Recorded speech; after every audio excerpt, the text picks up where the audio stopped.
Welcome back to my channel Celebuzz. Please share and subscribe and press the bell icon for new updates. I can see where the individual making such statement is coming from. Worried about Luis Tagle's well-being following his defeat bid by the Pope. Cardinal Luis Antonio Tagle isn't the type to give in when things become tough, as anyone who has followed his spiritual journey can tell you. From his humble beginnings in the Philippines to his imposing presence in the hallways of the Vatican, Tagle has always conducted himself with poise, vitality, and steadfast faith. Some started to worry after the latest papal conclave when Tagle, one of the most prominent and well-regarded contenders, was not picked. Is he all right? Was there a physical manifestation of the emotional toll on him? Now I'll tell you the truth. Tagle hasn't omitted any detail. He reportedly remains in his role as pro-prefect for the dicastery for evangelization, according to journalists and Vatican insiders who followed him closely. His career-defining compassion and firmness are still evident in his sermons, spiritual events, and attendance at services. The world is still captivated by Tagle's electrifying performances. Take it from multiple sources, not just one. According to in-depth articles published in Newsweek and The Independent Crux, Tagle is a physically radiant 67-year-old who defies his years and shows no signs of slowing down. In the beginning of 2025, he gave speeches that were passionate, full of emotions, and clearly convinced, in addition to being quite articulate. Earlier this year, when leading prayer sessions for the sick Pope Francis, Tagle nevertheless managed to seem energetic, composed, and passionately invested. You wouldn't see a man in decline standing like that. That's the way a leader who is still on the path to his calling should stand. We should go full circle and return to the beginning. There were murmurs, concerns, and rumors of illness that had not been confirmed. Here is the information that is currently available to us. Tagle has no illness. Tagle refuses to back down. Still going strong and in the driver's seat is Tagle. For the impoverished, his heart continues to beat. Theology continues to sharpen his thinking. The gospel continues to kindle a fire in his heart. No, this is hardly a weary man's peaceful refuge. Despite this unwavering cadence, we hear the devotion of a servant whose task persists despite the absence of a white cassock. His health is robust, therefore there's no need to lament it. His vitality is brilliant, so don't doubt it. He's still moving forward, so don't think he's slowing down. I need your assistance first, though, before we do that. By the end of the year, I would be truly grateful if you could subscribe and assist me in reaching my goal of 30,000 subscribers. The church that seeks to love more profoundly has Tagle as a shepherd. He is still here, needed, and vital. Pope Leo XIV's stunning gift from Luis Tagle's estate. A story like this might creep up on you and touch your heart. At a time of tremendous significance, the papal conclave would select the next leader of the world's 1.3 billion Catholics.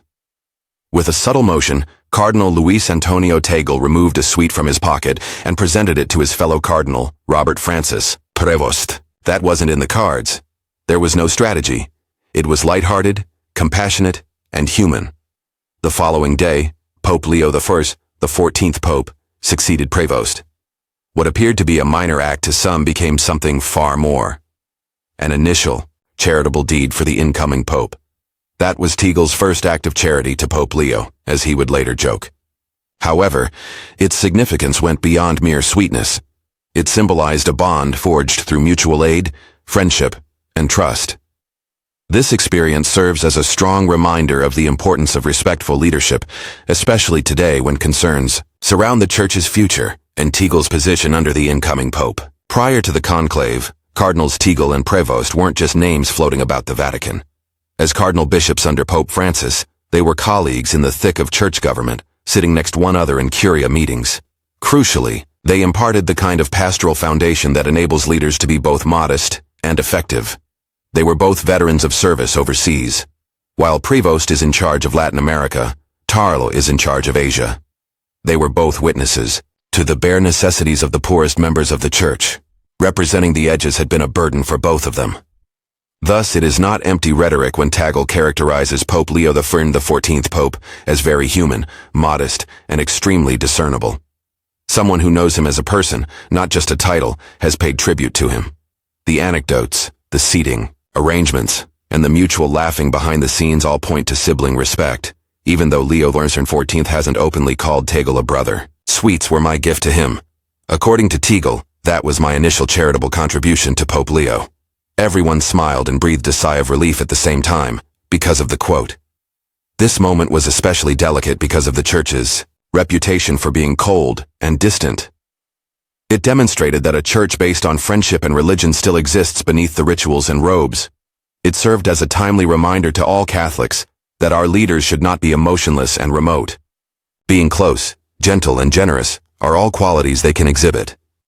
At a time when the Church is dealing with cultural turmoil, doctrinal disputes, and ideological divisions, the friendship between Leo XV and Tagle offers something unique. Comfort. Arguments are getting old for everyone. The division has worn them down. As for the friendship, it feels like hope right now. It says a lot that Tagle still loves the new pope, even if he wasn't elected. His remarks are filled with warmth, and his eyes show no signs of envy or resentment. That is the compelling aspect of this narrative, for the simple reason that the majority of us have experienced being disregarded and left wondering what may have been. However, Tagle remained steadfast. His demeanor remained demure. Prior to that, he made a grab for some sweets and showed some affection. "Please, lend me a hand.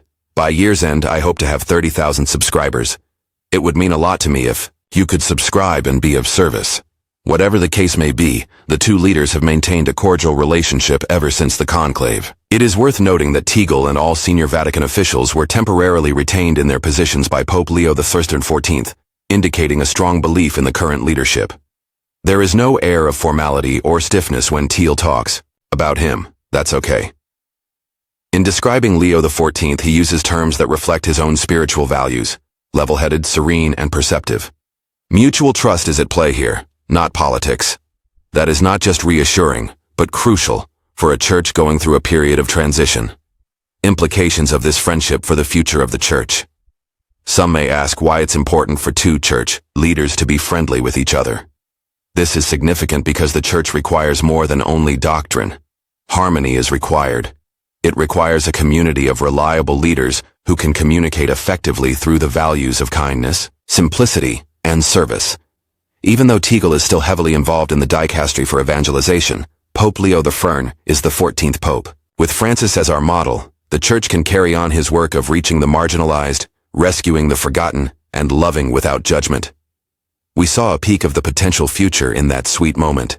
It all began with a sweet and uncomplicated offer made in private without any prearranged speeches or cameras. What it transformed into, though, was a sign of fraternity, modesty, and love that isn't loud but endures. In the life of Pope Leo XIV, Cardinal Tagle's kindness and the friendship it represented are more than just a footnote. This is its own distinct chapter, one that shows us the fruit of a genuine, not theoretical faith. Those who have known Tagle for a long time, friends, co-workers, and Catholic commentators, state that this is precisely his personality. If anything, Tagle appears even more grounded after the conclave, according to one Vatican correspondent. He moves with tranquility. It was as if he were someone who knew the result would not define him. The source of Tagle's joy is not in his titles, but in Christ, according to another. He's still smiling because of that. No, they are not public relations claims. Thoughts and feelings expressed by others who have been there with him. This is the 14th Pope's inaugural homily. Peace, not strife, is the message. Pope Leo XIV delivered his inaugural sermon as Bishop of Rome in the magnificent Sion Chapel on May 9, 2025. It was a holy place. The audience, the very cardinals who had just elected him, their decisions still weighing heavily on their minds. Was he victorious in the end? Definitely not. Unity, thankfulness, and the shared mission to proclaim the gospel were themes he touched on. A church that is not divided along ideological lines but rather one that walks together is what Jesus prayed for. All eyes were on him. Camps have no place in a Christian's life. The focus is on dialogue. Names were omitted by him. His work lacked categorization. Threats were not hinted at by him. "Let us walk together joyfully," he instead said.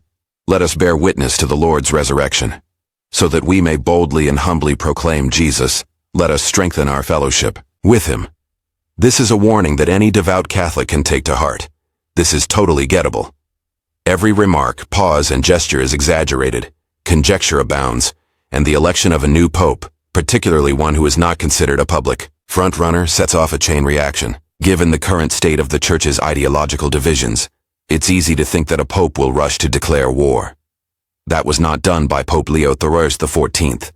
He spoke in a calm, steady, and welcoming voice. You didn't receive division. If that was what you were anticipating, Instead, you received a subtle reminder of what really important: belief in Christ, harmony and purpose, and a church founded on service. After the initial hemolysis, what happens next? Somewhere along the line, his detractors will claim he established the law. What followed, however, is as follows. Leo I, the 14th Pope, made his first public appearance on Sunday from the window of the Apostolic Palace and begged for peace. An end to the bloodshed, he declared.